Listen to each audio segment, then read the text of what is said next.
Un exemple d'image rare à voir en échographie, donc le cas d'une femme de 46 ans qui vient vous voir pour des douleurs de la fosse iliaque gauche, assez importantes et ponctuelles mais violentes, qui durent depuis plusieurs mois et pour lequel un scanner avait été fait sans voir de lésion. Et vous voyez que lorsque vous commencez l'échographie, vous êtes perturbé par un sigmoïde qui paraît inflammatoire et ce sigmoïde est accolé à une masse.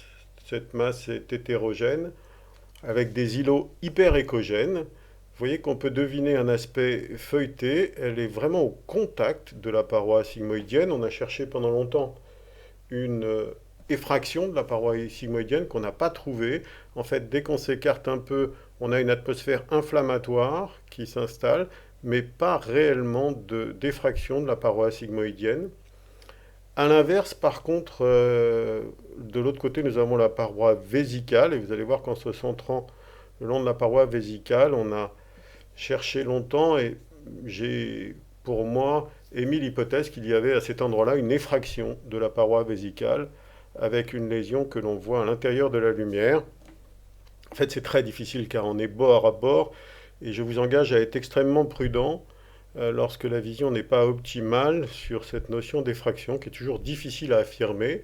Il peut s'agir là, il s'agit d'images en miroir que l'on voit se refléter, mais c'est vrai que à cet endroit-là, ces images en miroir sont connues dans les zones liquidiennes, et à cet endroit-là, j'avais pour moi vraiment l'impression qu'il y avait une effraction de la paroi. En fait, c'était une zone inflammatoire sans effraction, comme on va le voir plus tard.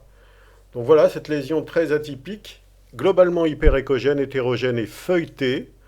Et cette lésion, vous allez voir, doit vous faire évoquer un diagnostic qui n'est pas si rare que ça.